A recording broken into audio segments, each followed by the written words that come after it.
Poor girl in a wheelchair is ignored at the orphanage, until a billionaire arrives and does the unthinkable. Ethan Cole pulled his car up to the St. Jude's Children's Home that Saturday morning. At 38, he had built an empire in the architecture sector.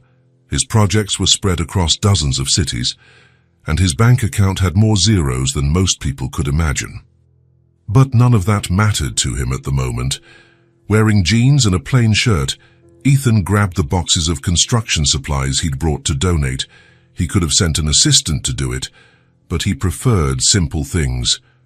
It had always been this way, even after he became rich. The director of the children's home, Ms. Clara, greeted him with a tired smile. "Mr. Cole, thank you for coming personally. The children are in the yard. We have quite a few visitors today." Ethan nodded and headed to the back, carrying the boxes. The yard was bustling with activity. Children ran back and forth, shouting and laughing. Visiting couples talked to the little ones, asking questions, taking photos, looking for that special connection. Ethan put the boxes down and watched the scene for a moment. That's when he saw her. In the furthest corner, under an old oak tree, was a small girl in a wheelchair. Blonde hair shimmered under the sunlight. Light-colored eyes looked into nothing with a sadness that didn't belong on a child that age. She held a worn-out teddy bear pressed against her chest. The toy was threadbare, with a ripped ear and its original color almost unrecognizable. Ethan noticed something that deeply bothered him. No visitor approached her. Couples walked nearby, glanced quickly, and moved on. Some didn't even look, as if she didn't exist. The girl wasn't crying, she wasn't asking for attention. She just sat there, quiet, as if she had already accepted that this was how things were. That touched Ethan in an unexpected way. He walked slowly toward her. When he got close, the girl looked up. For a second, she seemed scared. Perhaps she thought he would also leave soon. Ethan crouched down in front of her, meeting her gaze. "Hi," he said softly. "Are you okay?" The girl squeezed the teddy bear tightly against her chest. Her clear eyes studied his face, deciding if she could trust him. She shook her head slowly. "No." Ethan waited in silence. He didn't want to rush anything. After a few seconds, the girl spoke again. This time, the words came out with a devastating honesty. "No one wants to adopt me." Ethan felt as if he had been punched in the stomach. She continued, looking down at the teddy bear. "Everyone leaves, except me." The words dropped like stones. Ethan had closed multi-million-dollar deals, faced difficult investors, and built skyscrapers from the ground up, but nothing had prepared him for the raw pain in that child's voice. He took a deep breath. "You know something," Ethan said calmly. "You are a special girl." The girl looked at him. Her eyes were full of doubt. "No, I'm not," she murmured, looking away. Ethan wanted to say more. He wanted to explain that she was worth more than she imagined, that she deserved to be loved, that any family would be lucky to have her. But he realized that empty words wouldn't change anything right now, so he just remained crouched in front of her, in silence. After a few minutes, Ethan slowly stood up. "What is your name?" "Lily," she answered quietly. "Lily," Ethan repeated, committing the name to memory. "That's a beautiful name." She didn't reply, but something different passed through her gaze. Maybe curiosity, maybe a tiny piece of hope. Ethan took a step back. "It was nice to meet you, Lily," and then he turned and walked away. The rest of the day was impossible. Ethan returned to his office downtown. His office occupied the top 3 floors of a corporate building. It had an incredible view, designer furniture, and a team of 50 employees working on the floors below. But none of that mattered now. He tried to focus on the projects on his desk. He had a luxury resort to review. He had a meeting with investors at 2 in the afternoon. He had contracts waiting for a signature. Nothing worked. The image of Lily alone in that corner wouldn't leave his mind. Her voice echoed non-stop. "No one wants to adopt me. Everyone leaves, except me." Ethan opened the resort blueprints and tried to analyze the technical details, but his mind wandered. He found himself thinking about what it would be like to design a space for a child like Lily, a safe place, full of light. Accessible. Why was he thinking this? He shook his head, annoyed with himself. The 2 o'clock meeting was a disaster. The investors talked for an hour about numbers and projections. Ethan nodded at the right moments, but barely registered half of what was said. His mind was miles away. It was back at the children's home, back to those clear eyes full of resignation. When the meeting ended, Ethan dismissed everyone and locked his office door. He sat in his leather chair and looked out the window, observing the city below. He had built an empire. He had more money than he could spend in 10 lifetimes. He could buy anything, go anywhere, do practically whatever he wanted. But none of that mattered when he thought about that little girl alone. Why was this affecting him so much? Ethan had donated millions to charities over the years. He had visited orphanages before, had seen dozens of children in difficult situations. Why was this girl different? Maybe it was the way she accepted rejection, as if she already knew she didn't deserve to be chosen. As if she had given up before even trying. That was wrong on every possible level. At 5 in the afternoon, Ethan gave up. He grabbed his car keys and drove home, but the entire way was accompanied by the same image. Lily hugging that old teddy bear. His house was enormous, modern, full of technology and impeccable design. He had designed every detail personally. But that night, the place seemed too empty. Ethan tried to work from home. It didn't work. He tried to watch something. It didn't help. He ordered food, but barely touched the plate. When night fell, and he was lying in his king-size bed, staring at the high ceiling of the room, Ethan finally admitted the truth. He couldn't forget that girl. And the worst part, he didn't want to forget. Something had changed that morning, something that no amount of money in the world could buy or explain. Ethan closed his eyes, but all he saw was Lily, alone in that yard, waiting for someone who never arrived. Ethan woke up early on Sunday with the same feeling of restlessness from the night before. He had slept poorly, tossing and turning, waking up several times with the image of Lily alone in that corner of the yard. He got up, went to the kitchen, and made coffee. He stood in front of the window overlooking the city, watching the sun rise between the buildings. He had work piled up, blueprints of a commercial complex waiting for review, emails from important clients.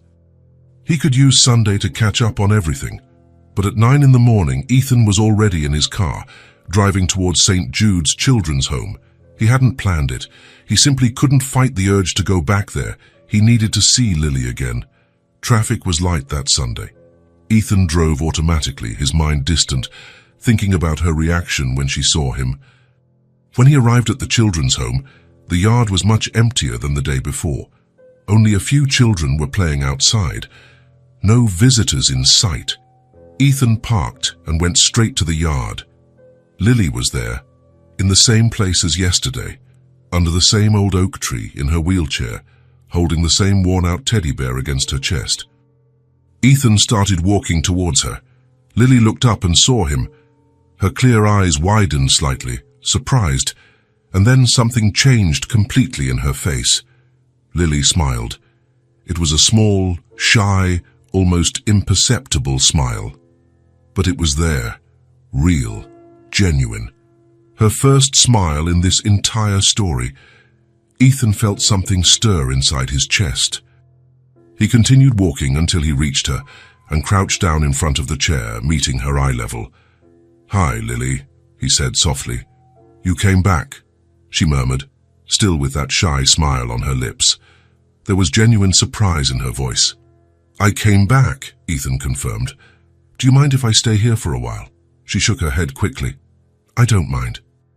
Ethan grabbed a plastic chair that was leaning against the wall and placed it next to Lily's wheelchair. He sat down slowly. This time, he wasn't in a hurry. He was just there for her. They sat in silence for a few seconds. It wasn't an awkward silence. It was peaceful. "What were you doing?" Ethan asked, pointing to her lap. Lily looked down. She had some crumpled papers on her lap and an old pencil next to the chair. "Drawing," she replied quietly. "Can I see?" Lily hesitated. Then, slowly, she picked up one of the papers and held it out to Ethan with both hands, as if giving him something precious. Ethan took the drawing carefully and felt something squeeze in his chest. It was a house. Simple, made with childish pencil strokes, but definitely a house.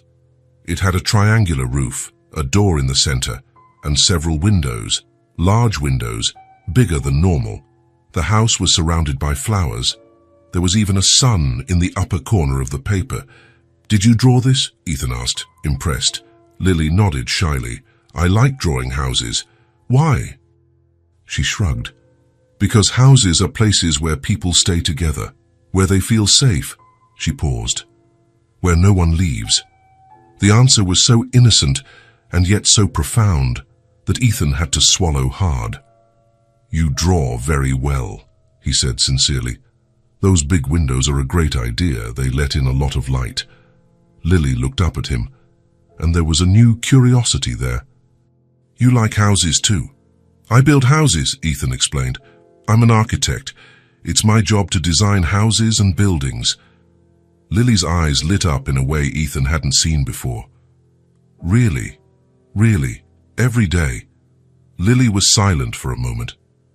Then she picked up another paper and showed it to Ethan. "This one has an upstairs floor," she explained. For the children to sleep away from the noise, Ethan took the paper and examined it carefully. The drawing showed a 2-story house. The proportions weren't perfect, but the intention was clear. "Very smart," Ethan said. 2-story houses are great for big families. Do you have many drawings?" Lily nodded and picked up a small pile of crumpled papers that were hidden beneath the chair. There were at least 10 or 15 drawings. She began to show him each one, explaining the details with contained excitement. She talked about where the kitchen would be, where the children would play, where the garden would be. Every house had large windows, all of them. Ethan noticed how quietly she spoke, as if she were afraid of being too loud. He paid attention to every word, asking questions, praising the details. And then, suddenly, Lily stopped talking. "Sorry," she said quickly, looking down. Ethan frowned. "Sorry for what? For talking so much," Lily murmured. "I didn't want to bother you." Ethan felt something clench in his chest. "Lily, you are not bothering me. Why do you think that?" She shrugged.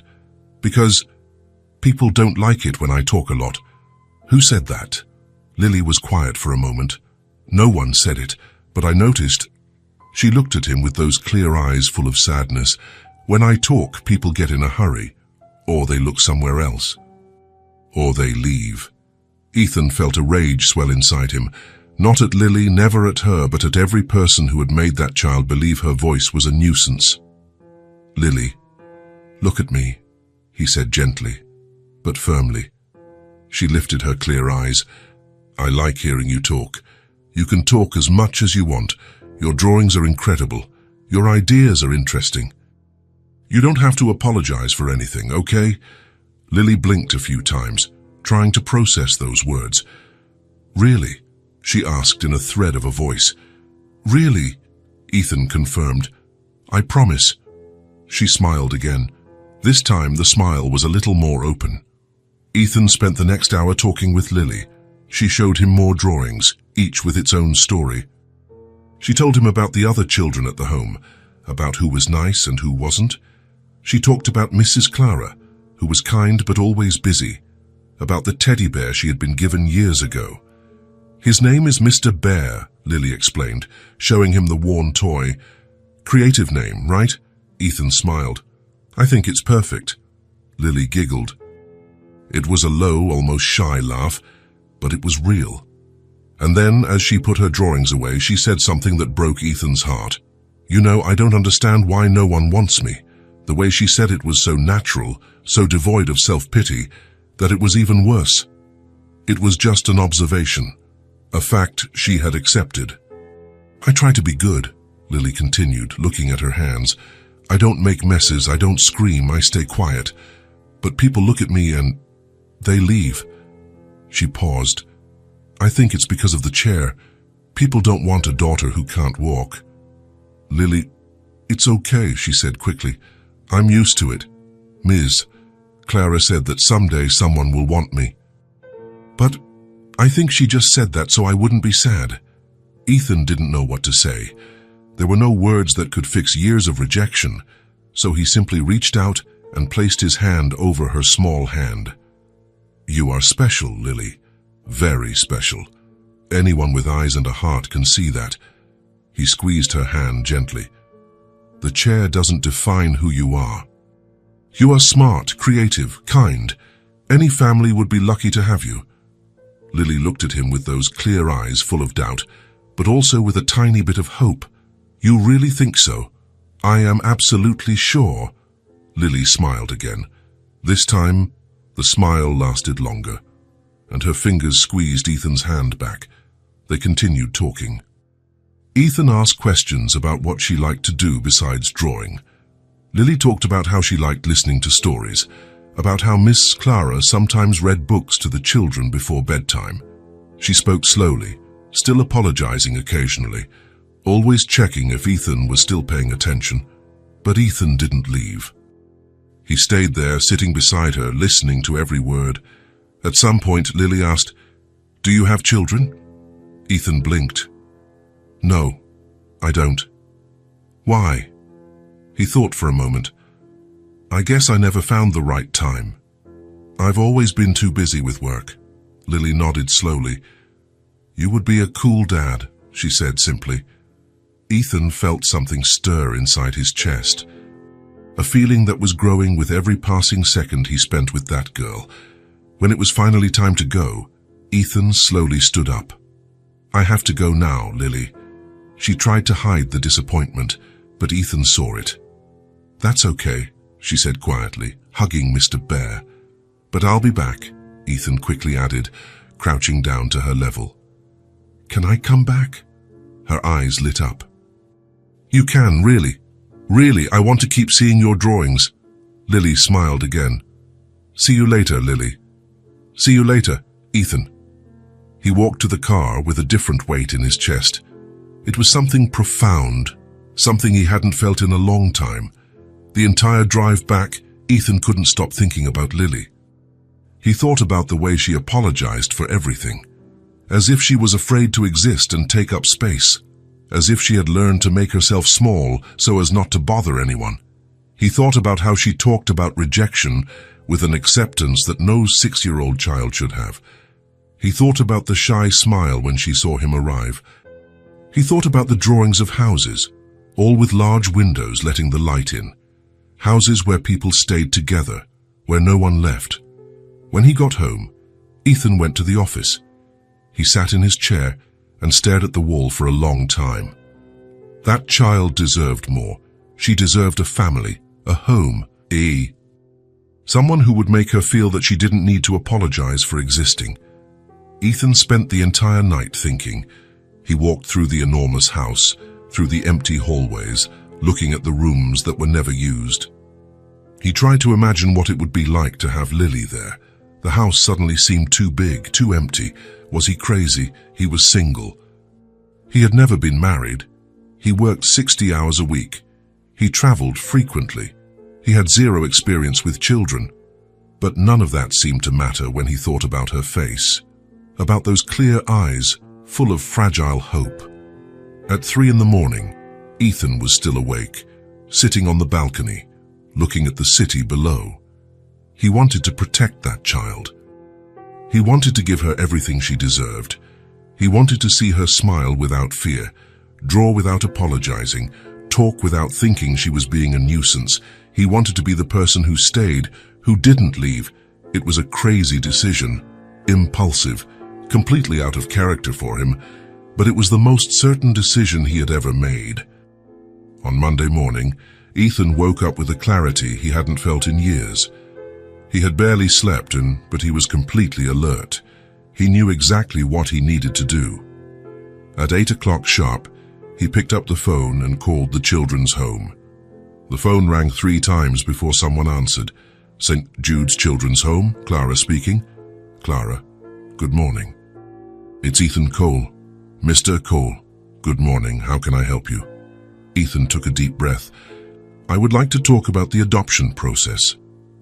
There was a pause on the other end of the line. Adoption?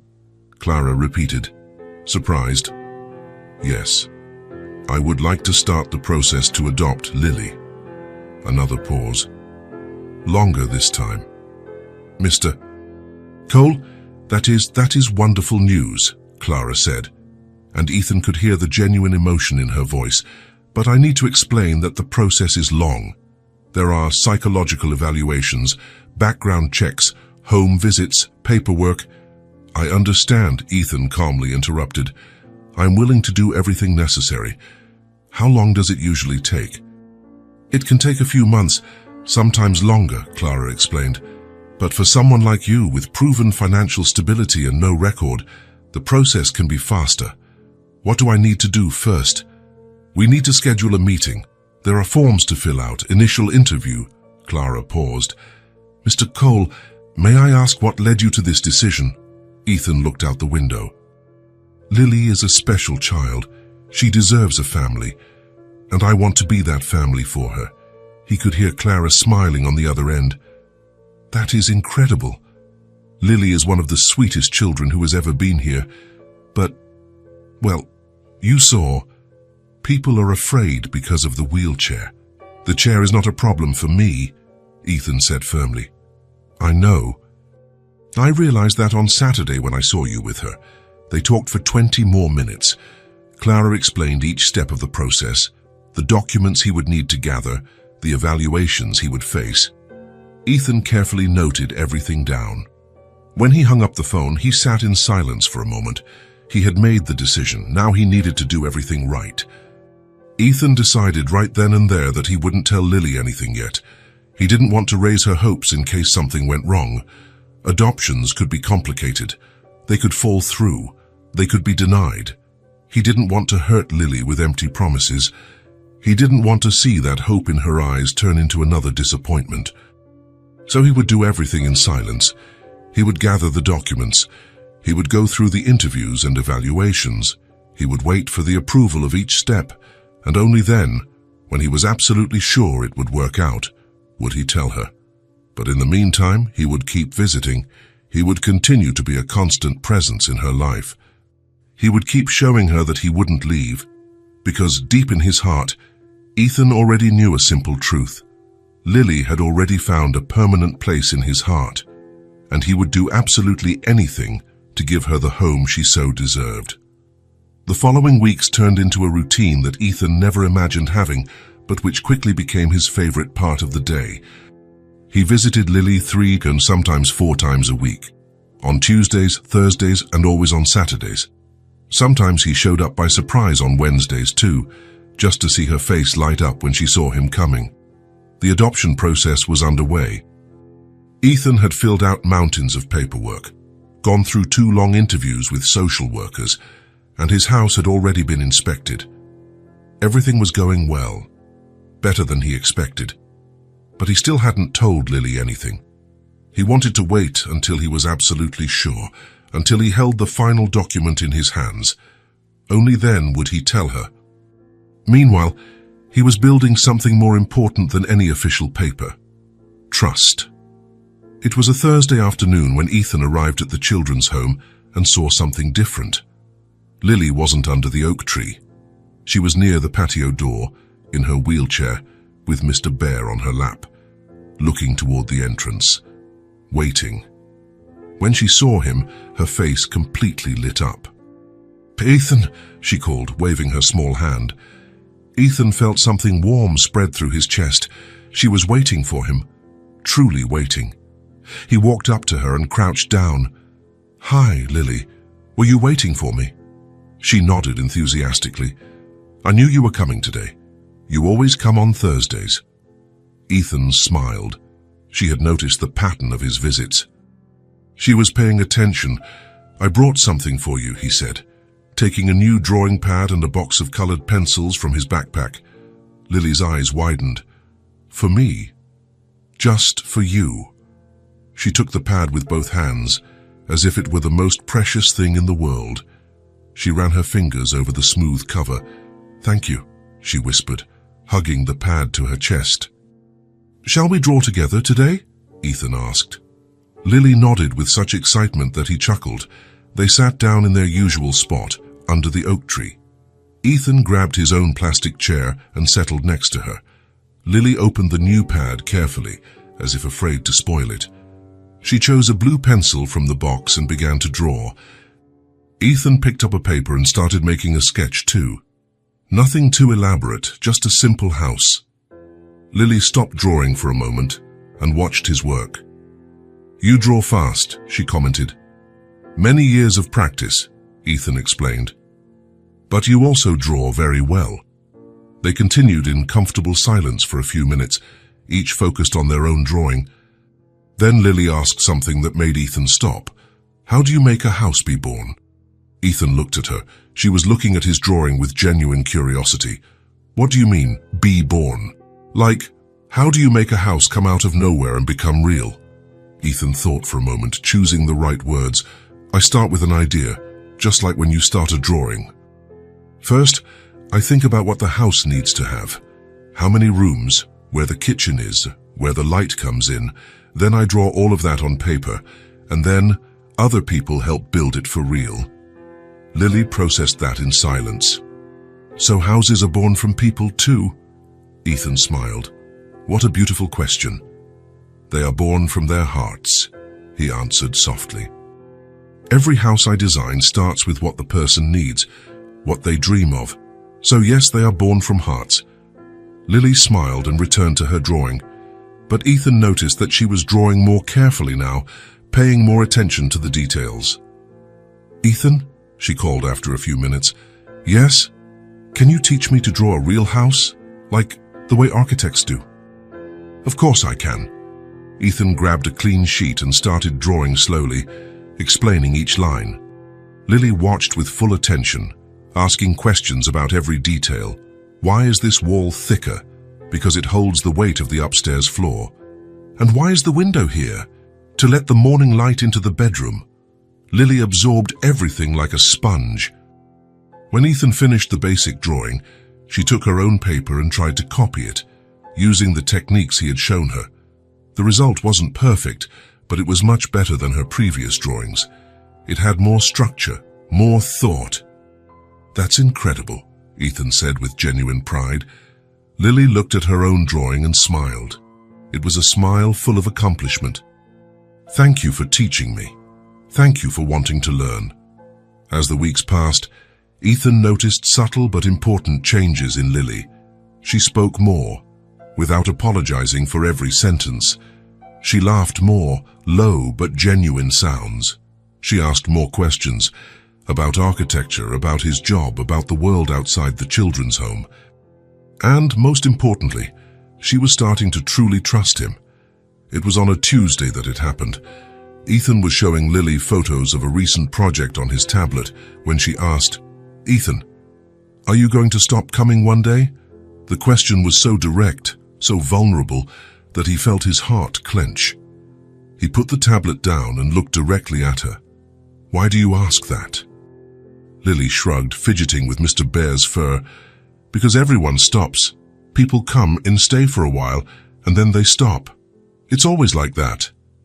"Lily, look at me." She lifted her clear eyes. "I am not going to stop coming, I promise. You can trust me. But what if you get busy? What if you get tired?" "I won't get tired," Ethan said firmly. "You are important to me. Very important." Lily studied his face for a long moment. As if she were looking for signs of a lie, she found none. And then, slowly, she held out her small hand. Ethan looked at her hand, then at her face. Lily didn't say anything. She just kept her hand outstretched. Ethan felt a lump in his throat. He reached out his own hand and gently wrapped it around her small one. Lily squeezed, hard, as if she were holding on to something solid for the first time. They stayed like that for a long moment, in silence, hands clasped. They didn't need words. That simple gesture said everything. 2 weeks later, Ethan received the call he had been waiting for. "Mr. Cole." "It's Clara, from the children's home." "Hi, Clara. I have good news. The final evaluation has been approved. The process is complete. You have been officially approved for the adoption." Ethan closed his eyes, feeling the relief wash over him. "When can I pick her up?" "We can schedule it for 1 week from now. That gives you time to prepare everything, and for us to complete the final paperwork. 1 week. In 1 week, Lily would officially be his daughter." "Perfect," Ethan said, trying to keep his voice steady. "Thank you very much, Clara." "No, Mr. Cole. Thank you. Lily is going to have the family she has always deserved." When he hung up the phone, Ethan sat in silence for a long time. Then he stood up and went to the guest room at the end of the hall. He had 1 week. 1 week to transform that empty space into the perfect bedroom for Lily. Ethan didn't do things halfway. He hired a small trusted team and started working, but he didn't delegate anything important. He chose every detail himself, thinking of Lily with every decision. First, the bed. It had to be low, accessible, so she could get out of her wheelchair and into bed alone without needing help. Ethan found a perfect platform bed with an ideal height and rounded edges. The colors. Lily deserved something soft, calm, welcoming. Ethan chose light blue and white tones with touches of gold, colors that resembled the sky during the day and the stars at night. Speaking of stars, Ethan hired an expert to install a light system on the ceiling. They weren't simple stickers. They were projections of real stars, constellations that glowed softly when the main lights were turned off. Lily could fall asleep looking at a starry sky every night. The drawing table. This was Ethan's favorite touch. He had a custom-made drawing table built, with an adjustable height, completely accessible for the wheelchair. He bought quality art supplies, pencils, paints, brushes, papers of different textures, everything organized in easy-to-reach drawers. He installed low shelves on the walls, so Lily could reach her own books and toys without help. He placed a soft rug on the floor in case she wanted to play there. He installed lower light switches at the perfect height for her. Everything, absolutely everything, was planned to give Lily independence and comfort. Ethan spent his evenings working in the room, painting details, adjusting furniture, testing the starlights repeatedly until they were perfect. He did this with love. Every brush stroke, every tightened screw, every adjusted detail was an act of love for that girl who had stolen his heart in a matter of days. The night before the day to pick up Lily, Ethan stood in the doorway of the finished room, just observing. It was perfect. The light blue walls created a peaceful environment. The low bed with soft sheets and fluffy blankets looked inviting. The drawing table was positioned near the window to take advantage of the natural light. The shelves had some children's books that Ethan had bought, plus space for all of Lily's drawings, and on the ceiling, the stars waited to shine. Ethan imagined Lily entering there for the first time. He imagined the expression on her face. He imagined the smile. He smiled too, alone there in the hallway. Tomorrow. Tomorrow, he would tell her. Tomorrow, he would bring Lily home. To her home, where she would finally belong. Where no one leaves. Ethan leaned against the wall and took a deep breath. His whole life had been about building things.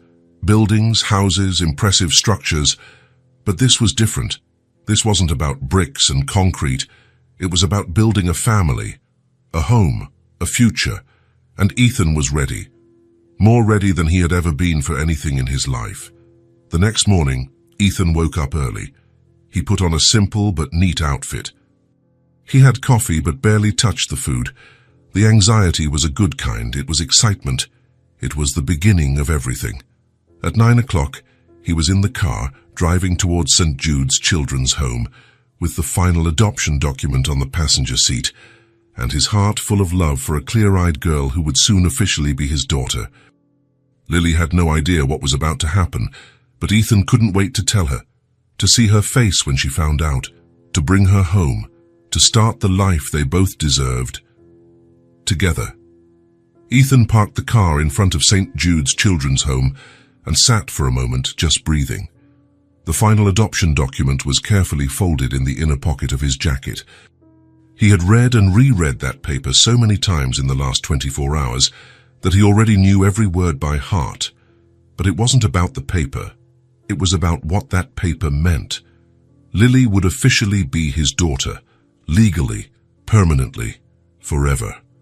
Ethan took one more deep breath, got out of the car, and walked toward the entrance of the children's home. Clara was waiting for him at the reception. She smiled when she saw him, and there were tears in her eyes. "Mr. Cole, today is the big day."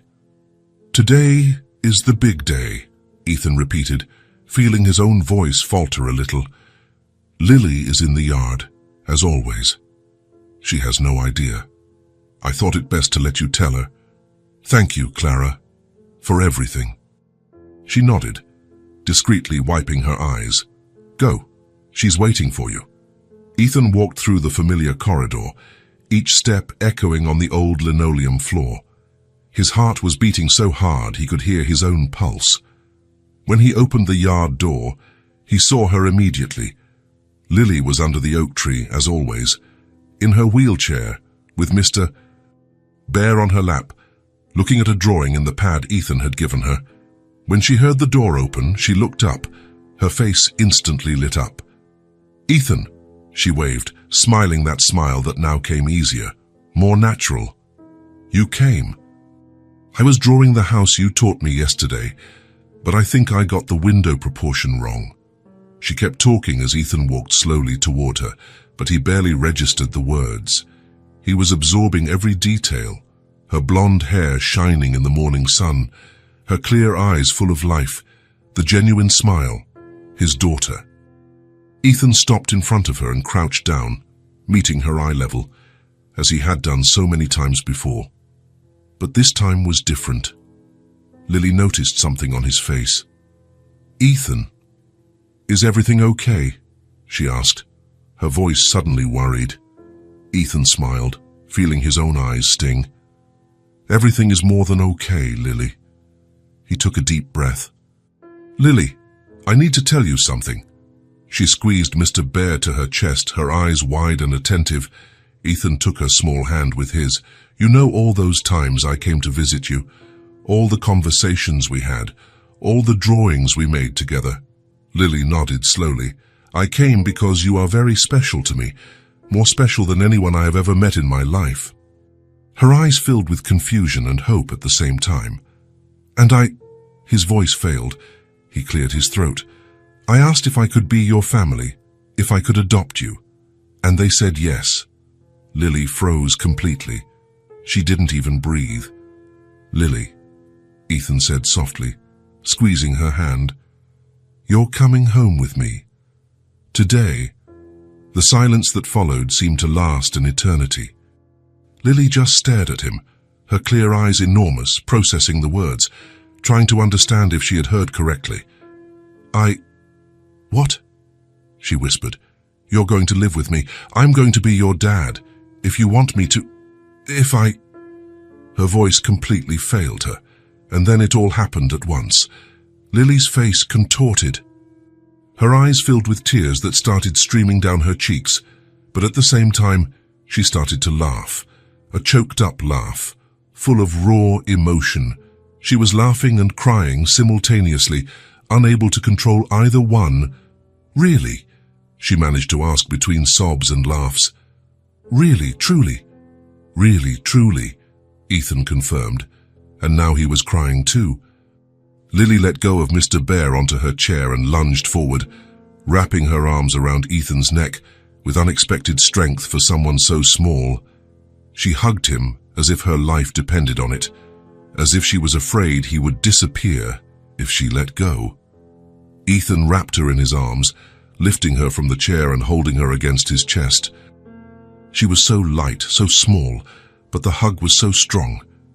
"You won't leave?" Lily cried against his shoulder. "Do you promise you won't leave?" "I promise," Ethan said with a choked voice. "Never, You are my daughter now. Forever. Lily cried louder, squeezing him so hard that Ethan felt every inch of love and fear and hope she carried. They stayed like that for a long time, in the middle of the yard, embraced, crying together. When Lily finally pulled back a little to look at his face, her eyes were red but shining. "Can I call you Dad?" she asked shyly. Ethan felt his heart explode in his chest. "I would love that." Lily smiled through her tears and hugged him again. "Dad," she whispered, testing the word. "My dad." Ethan closed his eyes, holding her against his chest. And for the first time in a long time, he felt he was exactly where he should be. Half an hour later, Ethan was carefully putting Lily into the back seat of the car. Clara had helped gather Lily's few belongings. It wasn't much. Some clothes, the drawing pad, the colored pencils, and of course Mr. Bear, which Lily held tight against her chest as if it were a treasure. The other children had come to say goodbye, some with envy, others with genuine happiness. Lily had waved to everyone, still teary-eyed but smiling. Now, as Ethan adjusted the seatbelt around her, Lily looked out the car window with an expression of wonder. "We're really going," she whispered, more to herself than to him. "We're really going," Ethan confirmed, closing the door gently. He got into the driver's seat, adjusted the rearview mirror, and looked at her through the glass. Lily was sitting up straight, holding Mr. Bear, her enormous eyes absorbing everything. "Ready?" Ethan asked. "Ready," she replied with a nervous smile. Ethan started the car and began to drive. On the way, Lily asked questions about everything. "Is your house big?" "It's reasonable," Ethan replied, smiling. "Does it have a yard?" "No, but it has a big balcony with a view of the city. And does it have a room for me?" Ethan looked at her through the rearview mirror and smiled. "It has a room just for you." Her eyes sparkled. "A whole room just for me." "A whole room just for you." Lily squeezed Mr. Bear to her chest and smiled out the window. As they approached the house, Ethan felt the anxiety grow. What if she didn't like it? What if it was too much? What if he had overdone it? But when he parked in the building garage and helped Lily back into her wheelchair, she looked at everything with fascination. "Is this it?" she asked when they got into the elevator. "This is it. On the 14th floor." She read the number on the panel. "On the 14th floor. Wow," she whispered. When the elevator opened and Ethan pushed the chair down the hall to the apartment door, Lily was in total silence, just watching everything closely. Ethan opened the door and pushed her chair inside. Lily stood motionless in the entrance, looking around with her mouth slightly open. The apartment was spacious and modern. Huge windows let the sunlight stream in, illuminating everything. The floor was light wood, completely smooth and accessible for the wheelchair. The furniture was simple but elegant. "It's big," Lily whispered. "Want to see the rest?" Ethan asked gently. She nodded, still a little stunned. Ethan led her through the living room, through the kitchen, showing her every space. Lily touched things carefully, as if she were afraid of breaking something. "Is all this yours?" she asked. "Ours," Ethan corrected. "It's ours now." She smiled at that. Finally, Ethan stopped in front of the door to her room. His heart was beating fast. This was the moment. "Lily," he said softly, "I have one thing I want to show you." He opened the door slowly. Lily looked inside, and she was completely paralyzed. The room was bathed in the soft afternoon light streaming through the window.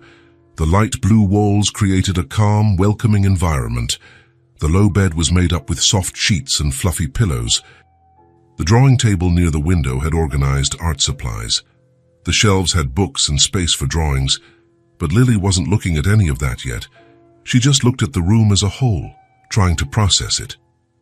Ethan pushed her chair inside slowly. "Is it for me?" Lily asked with a voice almost inaudible, broken by emotion. "Just for you," Ethan replied gently. Lily covered her mouth with her hands. Tears started to fall again. Ethan crouched beside the chair.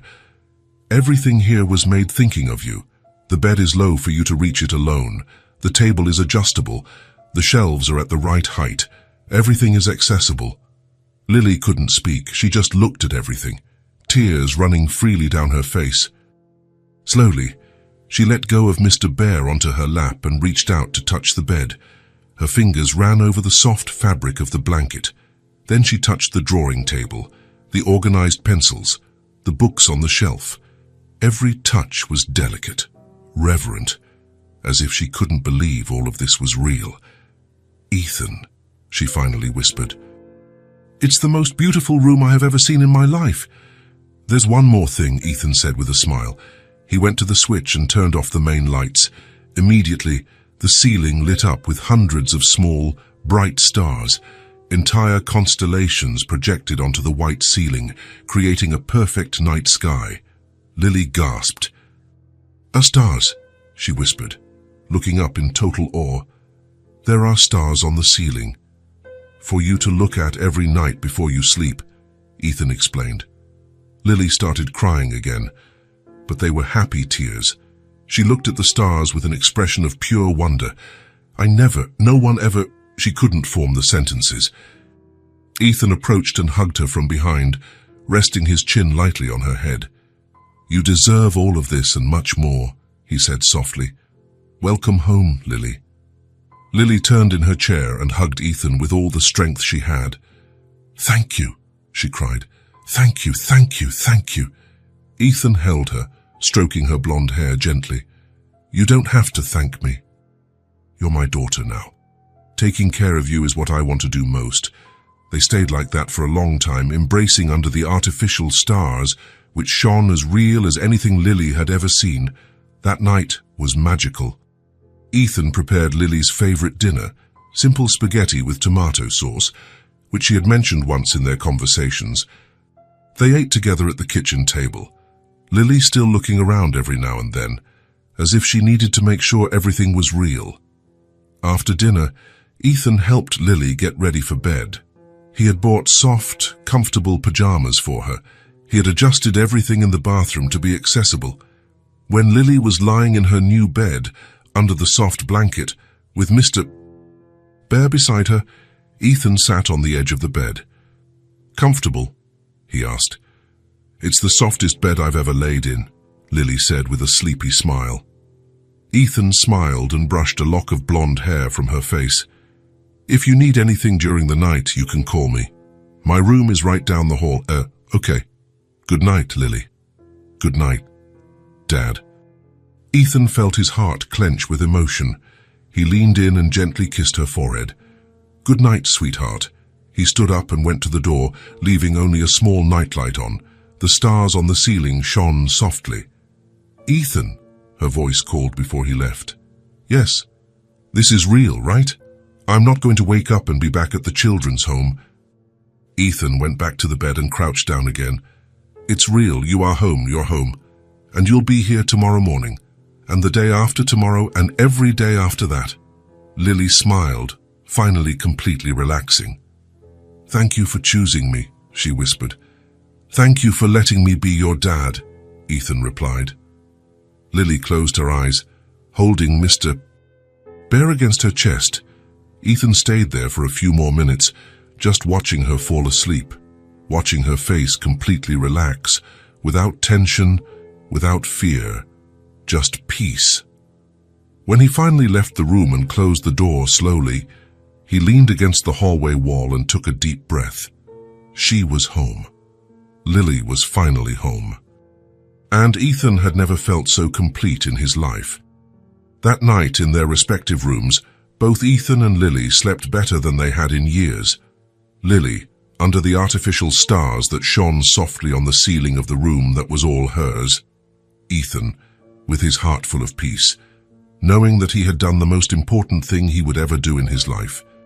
He had given a home to a child who deserved to be loved, and he had gained a daughter who filled his life with purpose and meaning. A complete family, finally united, forever. Lily's first morning in her new home began before the sun. She woke up in a silence that wasn't empty, but rather soft. She blinked, and her eyes focused on the ceiling. Stars. A private night sky shone softly above her. For a second, cold panic hit her. What if it was a dream? What if she truly woke up and was back at St. Jude's, on the hard cot, with the smell of disinfectant? But then she heard it. The low sound of metal on ceramic, the bubbling of a coffee maker, and a smell, a sweet, warm smell that she didn't recognize. It wasn't a dream. The bed was low, just as Ethan had promised.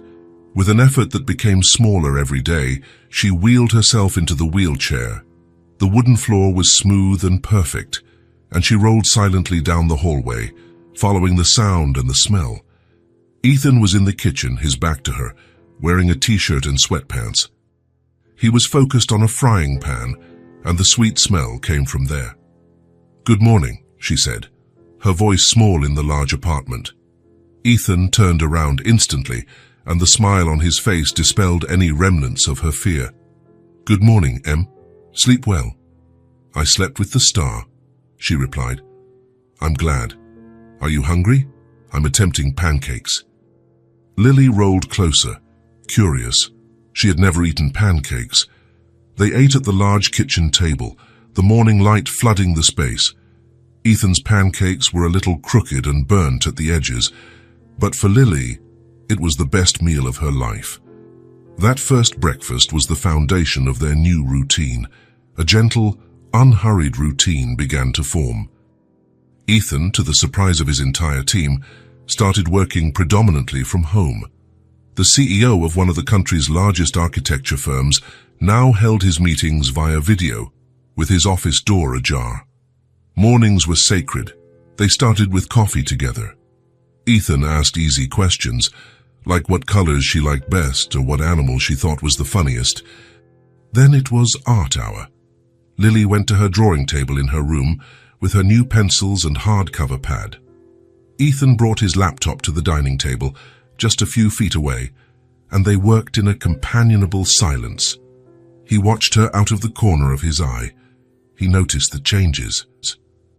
Lily's strokes on the paper, once timid and light, afraid of making a mistake, were now firmer.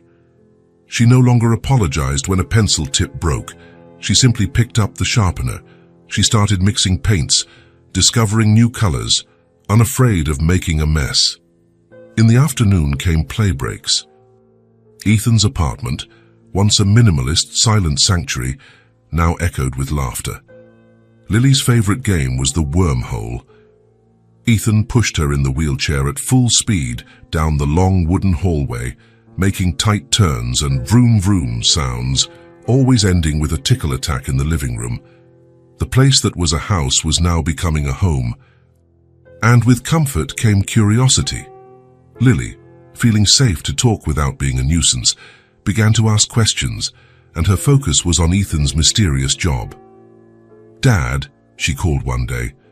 The word still sounded new and shy in her mouth, but she used it with quiet pride.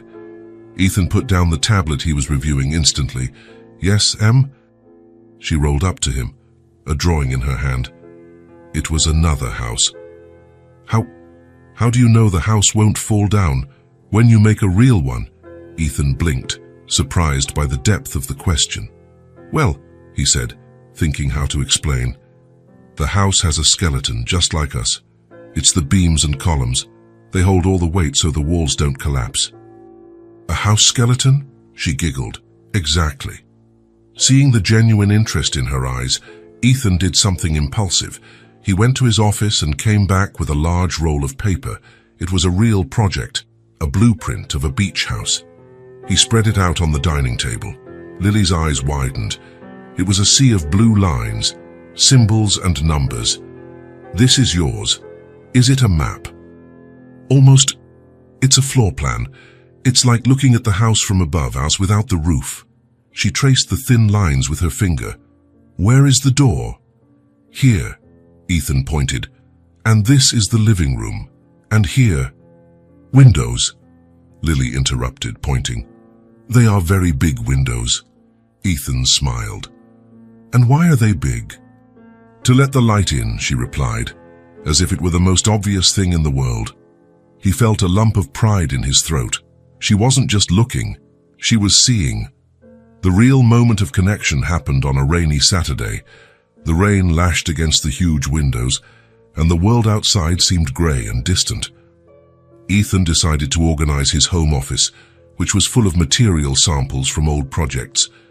Cardboard boxes, mailing tubes, small squares of marble, fabric samples, pieces of packaging foam. It was a pile of expensive trash. Lily rolled in, curious about the mess. "What is all this?" she asked, poking a piece of styrofoam. "Old stuff, mostly," Ethan said, separating what was going for recycling. Lily picked up a cardboard tube that a blueprint had come in and balanced it on top of a small box. "It looks like a tower," she murmured. She picked up another piece of cardboard and propped it up on two smaller boxes. She frowned, concentrated. Ethan stopped organizing and just watched her. She was on the floor testing the balance of the pieces, creating a small structure. Suddenly, she looked at him, her eyes shining with an idea that had just been born. "Dad?" "Yes, sweetheart. We could make a mini house." Ethan looked at the multi-million-dollar contracts waiting in his email. Then he looked at his daughter on the floor, holding a cardboard tube and a scrap of fabric. There was no choice to be made. He smiled and slid from his office chair to the floor, sitting cross-legged beside her. "A mini house," Ethan repeated. "That's the best idea I've heard all week. Where do we start, Chief Architect?" Lily's face lit up in a way Ethan had never seen. It was the pure joy of creation. "First," Lily said, very serious, picking up an empty shoebox, "we need the walls." The next 2 hours were a glorious chaos. It wasn't a precise architectural model. It was something much better. It was fun. Ethan brought tape, white glue, and blunt scissors. Lily was in complete command. "The door has to be wide, Dad." "So the wheelchair can pass," she instructed. Ethan carefully cut it. "And the windows," she exclaimed. "They have to be very big." They used a piece of clear plastic from a package to be the main window. Lily took a scrap of blue fabric and glued it on as curtains. The cardboard tube became a chimney, although Lily insisted it was a tower for looking at the stars. They glued their fingers together. They laughed when the kitchen wall collapsed and they had to rebuild it.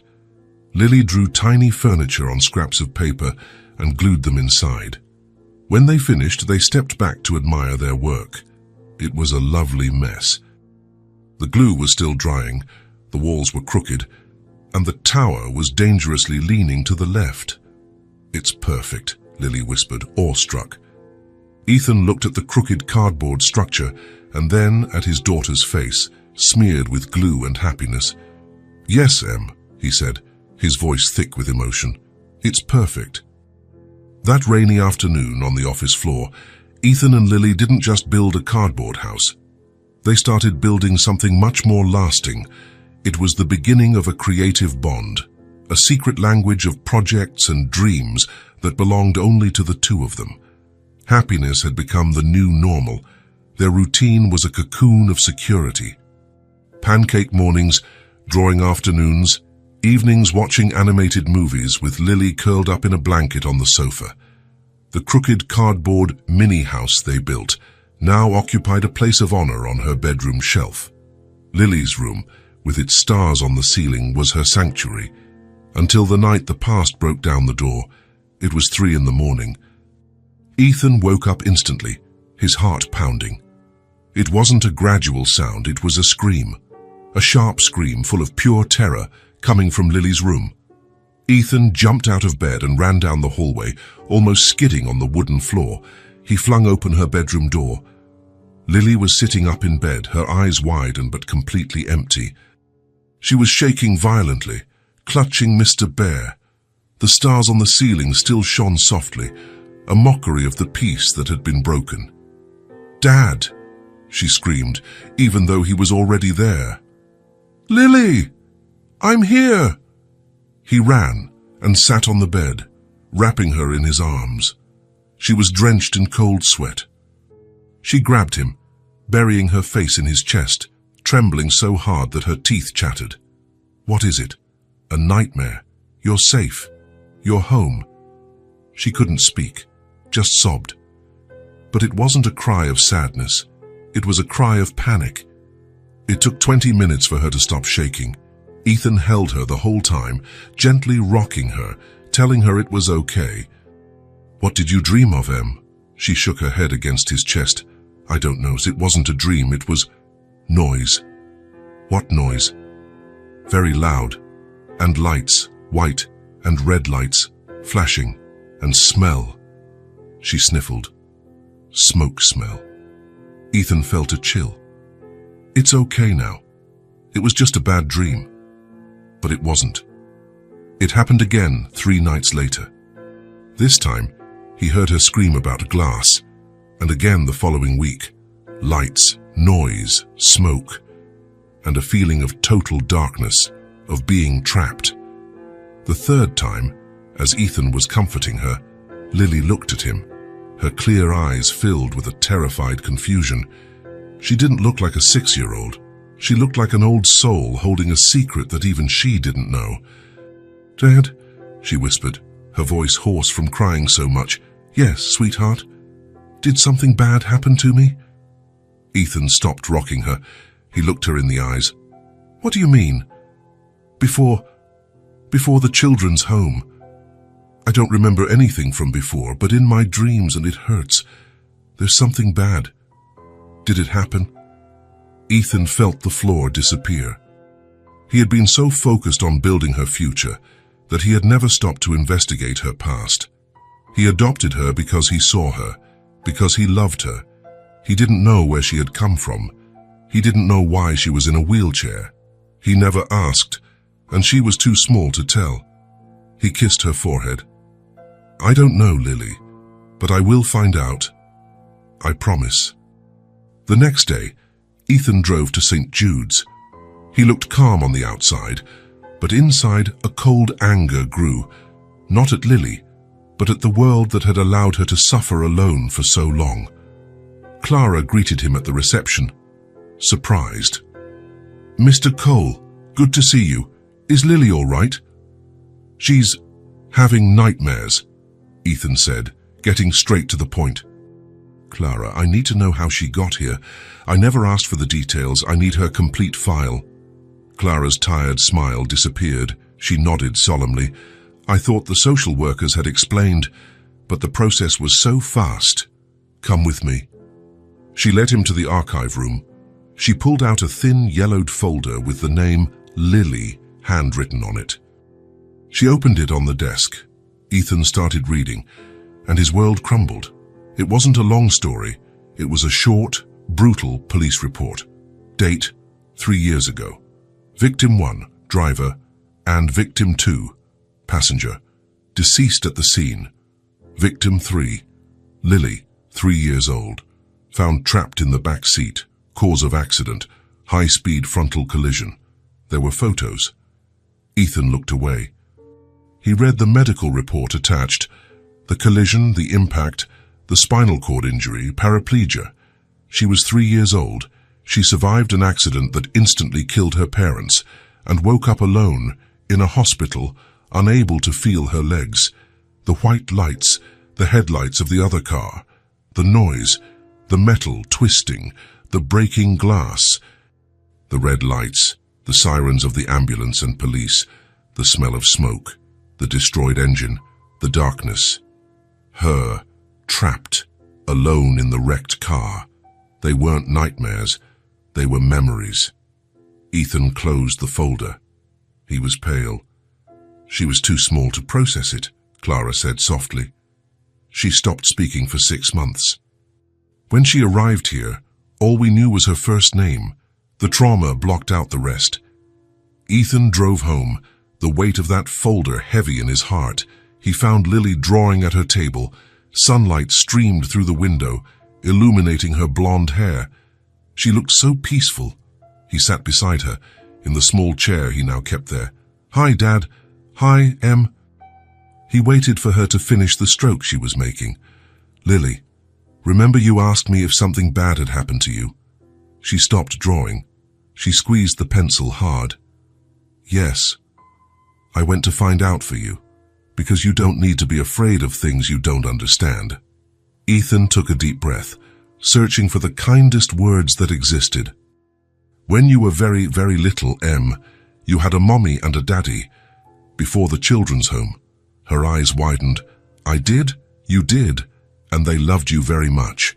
One day, the three of you were together in a car, and there was an accident. Lily froze. It was very fast. And your parents, they were badly hurt. They didn't make it, Lily. He watched her face, searching for any sign of recognition. There was none. Only confusion. And you got hurt too, Ethan continued, gently. It was in that accident that your legs stopped working. That's why you used the chair. He reached out and touched her arm. Your nightmares, Em, the lights, the noise, the smoke, and they are just memories. It's your body remembering something your head was too small to understand. It's nothing that can hurt you now. Lily was silent for a long time. She looked at the unfinished drawing of the house in front of her. Tears began to stream down her face, but she wasn't in a panic. It was a different kind of crying, a slow, mournful cry. She turned to Ethan, her clear eyes flooded. You know what's the saddest, Dad? His voice cracked. What, sweetheart? I tried just now, but I don't remember them. I don't remember what my parents looked like. That broke Ethan. He didn't say anything. He just lifted her from the wheelchair and pulled her onto his lap, holding her tightly against his chest. She buried her face in his shoulder and cried. She cried for the first time, not out of fear but out of loss. He stroked her hair, rocking her as he had on the night of the nightmare. It's okay not to remember, Lily. It's okay. But I wanted to. I know. He held her until the sobs subsided. Then he pulled her back a little so he could look into her eyes. You don't have to be afraid of this anymore. You don't have to keep this to yourself anymore. I'm here now. You'll never carry this alone again. Lily hugged him back, and for the first time since Ethan met her, she seemed whole. The pain had a name, and now she had someone to share it with. Revealing the truth about Lily's past was like draining a wound. It hurt. It was terrible. But it was the only way to truly begin to heal. The nightmares didn't disappear overnight, but their power lessened. When she woke up shaking from the ghostly smell of smoke or the sound of breaking glass, Ethan was there. He no longer said, "It was just a bad dream." He hugged her and said, "It was just a memory. It's over. You are safe. I'm here." And every time he said it, she believed it a little more. The darkness of the past was finally giving way to the light of the present. With healing came the next logical step. Their life inside the apartment was a wonderful cocoon. But Lily needed the world, and the world needed to know her. The first step, school. For Ethan, building an 80-story skyscraper was less stressful. He spent weeks researching, making calls, and visiting campuses. He didn't just want a school that would accept Lily's wheelchair. He wanted a school that would celebrate her. He finally found Westwood Elementary, a private institution known for its arts curriculum and its state-of-the-art accessibility program. On the morning of the visit, Lily was visibly nervous. She held Mr. Bear so tightly that her knuckles were white. "What if they don't like me, Dad?" Ethan knelt in front of her chair, straightening the collar of her jacket. "Lily, it's impossible not to like you. You just need to be yourself. And if you don't like them, we'll go to another one. Deal?" She took a deep breath and nodded. The school was the opposite of St. Jude's. The walls were painted in vibrant colors, and the windows went from floor to ceiling, flooding the hallways with light. There wasn't a single step in sight. Smooth, wide ramps connected all levels. A woman with a warm smile and curly hair was waiting for them at the entrance. "Mr. Cole, and you must be Lily. I'm Teacher Sarah.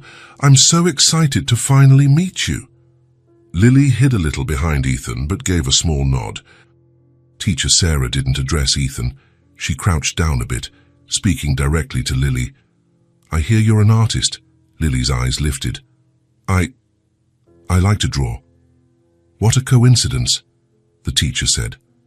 Me too. Come on. I want to show you our room. The first grade classroom was a paradise. There was a reading nook full of beanbag chairs, a terrarium with a sleepy lizard, and most importantly, a creation corner that took up almost a quarter of the space. There were easels, jars of paint, clay, and a huge low drawing table, perfectly accessible. This one here, Teacher Sarah said, lightly tapping the table, has been waiting for you. Lily rolled up to the art table. She ran her fingers over the smooth wooden surface. She looked at the other children, who were busy with different activities. Some looked at her with curiosity, but none with pity. Do you think you'd like to draw here? Ethan asked softly. Lily looked at the teacher, at the art corner, and then at her father. A slow, genuine smile spread across her face. Can I start today? Ethan laughed, relief washing over him. How about Monday? Lily was enrolled. The first piece of the puzzle of her new life was in place. 2 days later, Ethan decided it was time for the second piece. I'm not working from home today, he said during breakfast. Her face fell slightly. Oh. Because, he continued, smiling, you're coming with me. I want to show you where I really work. Lily's excitement was immediate. She had seen the blueprints, the sketches, but she had never seen the place where the houses were born. The Cole Architecture Office occupied the top 3 floors of the tallest building Ethan had designed downtown. When they entered the marble lobby, Lily looked up at the ceiling that seemed miles away. Wow. Just wait, Ethan said. He led her to the private elevator.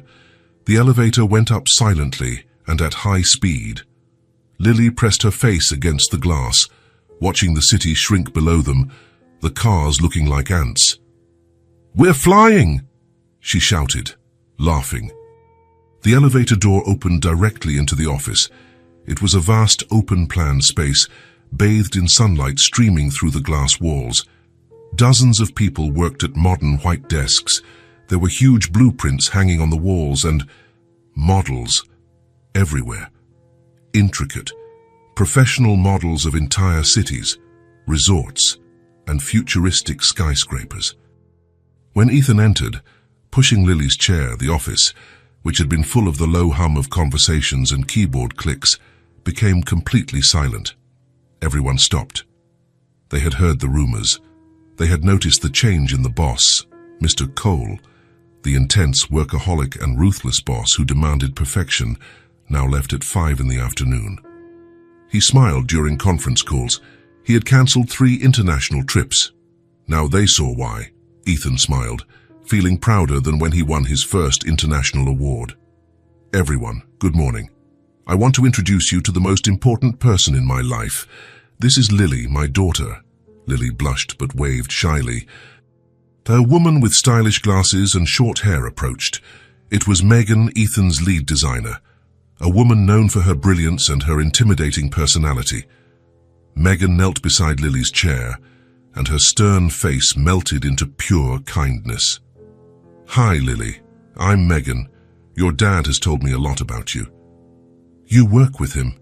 Lily asked. I try to keep up. Megan chuckled. Your dad is the boss, but I'm the one who chooses the pretty colors. Lily giggled. The ice was broken. The office came back to life, but with a different energy. People came one by one, not to talk to the boss, but to meet his daughter. Lily, this is Mark. He's the engineer. He makes the house and skeleton so it doesn't fall down, Ethan said. Like a dinosaur skeleton? Lily asked. Mark, a big bearded man, laughed out loud. Exactly. Ethan took her through the model room, where the most expensive and detailed models were kept. Lily was in absolute ecstasy. It was like a magical toy store. She looked at the tiny buildings, the perfect fake trees, the little plastic cars. Dad, is all this real? It will be, Ethan explained. First, we build small, like our mini house. That way we can see if we made any mistakes before building the big one. He pointed to a stunning model of a beachfront resort with small blue pools. Did you design this? We designed it, he corrected. I had the idea. Megan chose the colors, Mark made the skeleton, and 50 other people helped put it all together. Lily looked around at all the people working and then at the model. So, she said slowly, processing. A house is like a family. No one builds it alone.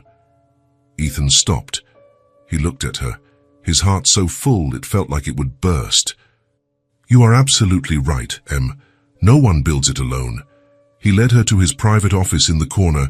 It was a huge room with a view that dominated the city. On the main desk, there was a single rolled-out blueprint. Lily rolled up to it. I know this, she said, excited. It's a floor plan, and there is the kitchen, and there a very big window. Exactly, Ethan said, beaming with pride. This is a new house I'm designing. Who is it for? Ethan smiled. It's still a secret. By the end of the day, Lily knew almost everyone's name. She had helped Megan choose a shade of blue for a hotel lobby and had taught Mark how to draw a Mr. Bear, which he promised to tape to his desk. When they got back to the car, Lily was buzzing. Dad, your job is the coolest in the world. You think so? You make houses for people. You make safe places, like you made for me. Ethan swallowed hard, unable to answer. That night, the apartment felt even more like a home. The visit to the office had inspired Lily. After dinner, she rolled over to the corner of the living room where the crooked cardboard mini-house was kept. Dad, she called. Yes. I don't think our house is finished. Ethan smiled. No. What's missing? It's missing a garden. Ethan grabbed the box of new markers and sat down on the floor next to her. You're right. A house needs a garden. For half an hour, they worked together on their first renovation. Ethan used green construction paper and cut a lawn to fit around the base of the shoebox. Lily, with a surgeon's concentration, picked up the colored markers. She started drawing flowers, small red flowers, white daisies, and clumps of blue blooms. She drew a stone path leading up to the front door, which Ethan had cut wide enough for an imaginary wheelchair. When she finished, the cardboard house was transformed. It was cheerful. Now it's done, she said, satisfied. Ethan looked at the small masterpiece, the crooked glue, the sloping shoebox walls, the cardboard tube chimney, and now the vibrant garden. It was honestly the best thing he had ever built. He picked up a black marker, one he used to sign multi-million-dollar blueprints. Just one more thing is missing, he said. With his precise, elegant handwriting, on the roof of the box, he wrote, Ethan and Lily's home. They stood in silence, just looking at it. The school, the office, the home, the past resolved. The future beginning. Everything was there in that crooked cardboard box. Lily turned to him. Her eyes were shining, but they weren't the tears of fear or sadness he knew so well. They were tears of pure happiness. She leaned out of the chair and threw herself into his arms. Ethan caught her, hugging her tightly. She buried her face in his shoulder and whispered words he would never forget. I'm proud to be your daughter. Ethan closed his eyes, a solitary tear escaping and falling onto her blonde hair.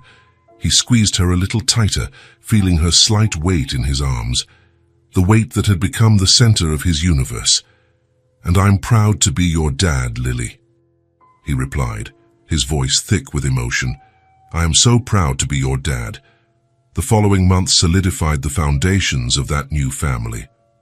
Daniel and Lily's life found a rhythm.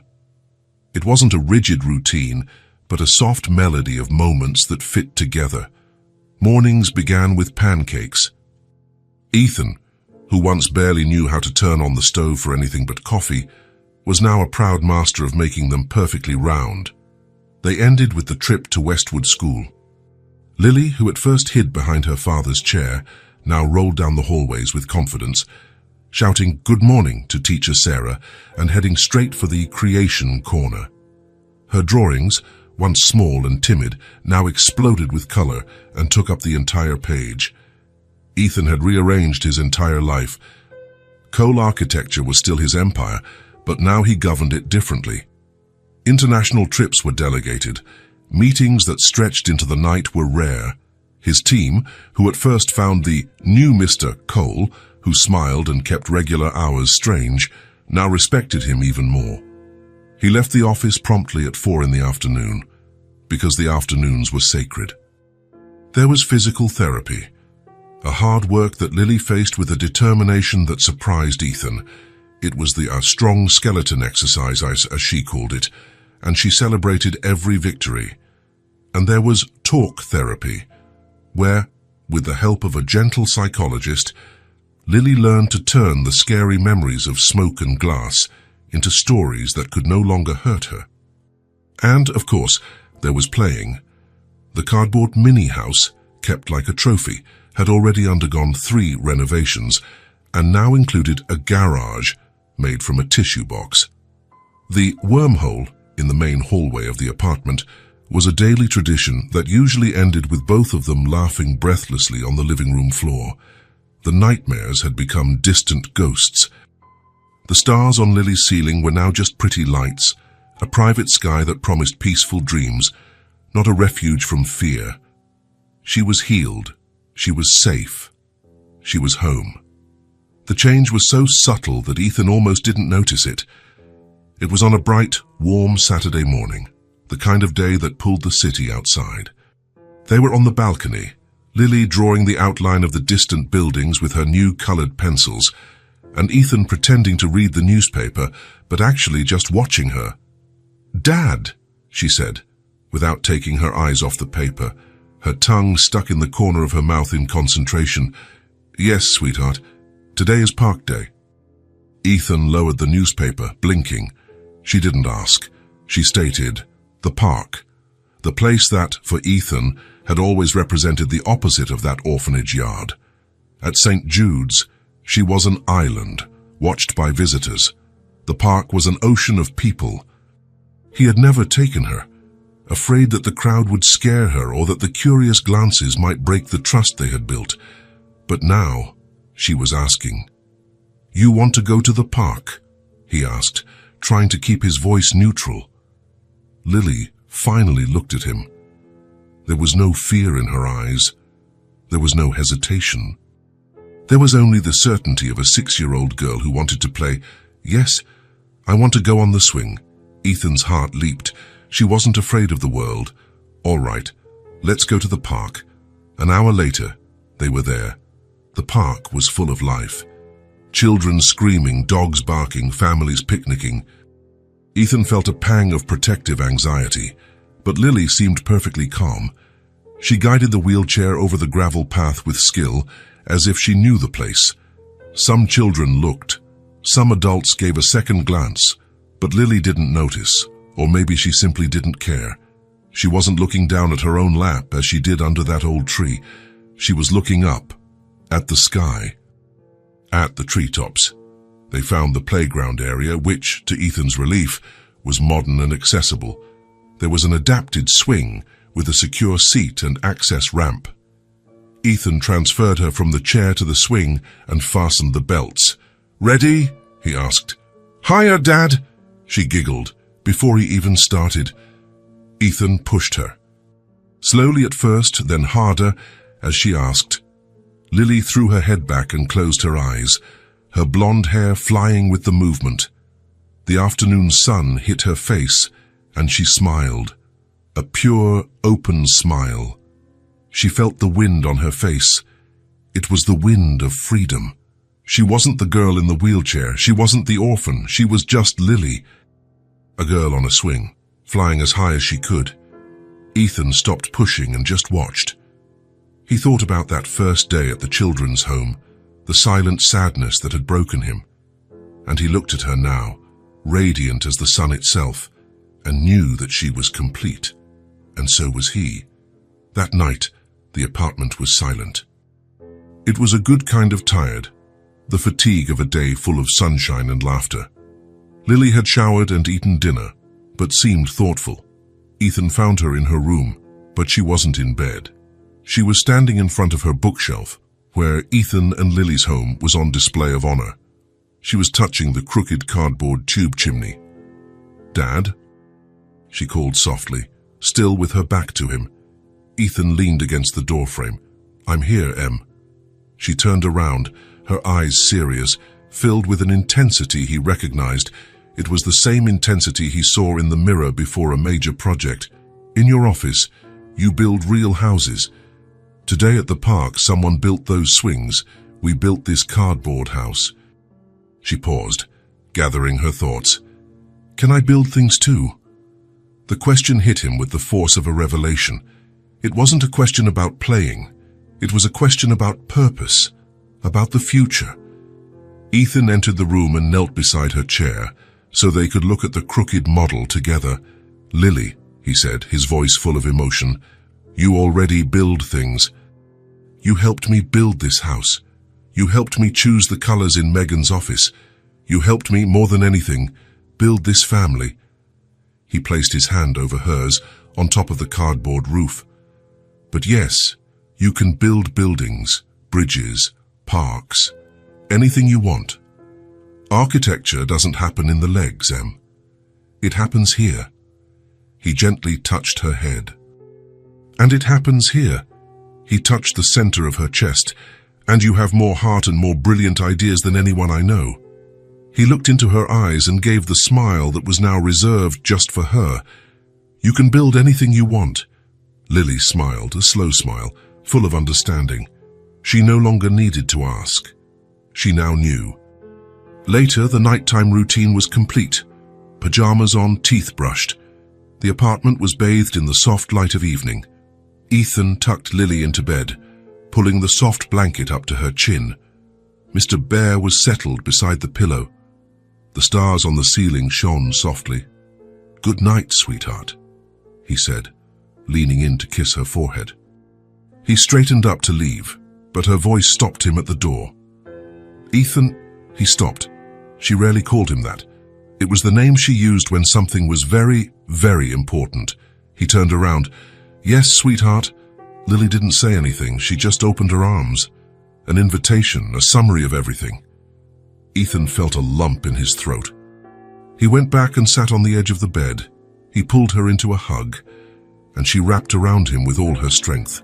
He held her, her face buried in his chest, and he rested his chin on the top of her head, breathing in the smell of baby soap and home. The hug contained everything: the park, the promise, the conquered nightmares, the cardboard houses, and the real houses they would one day build.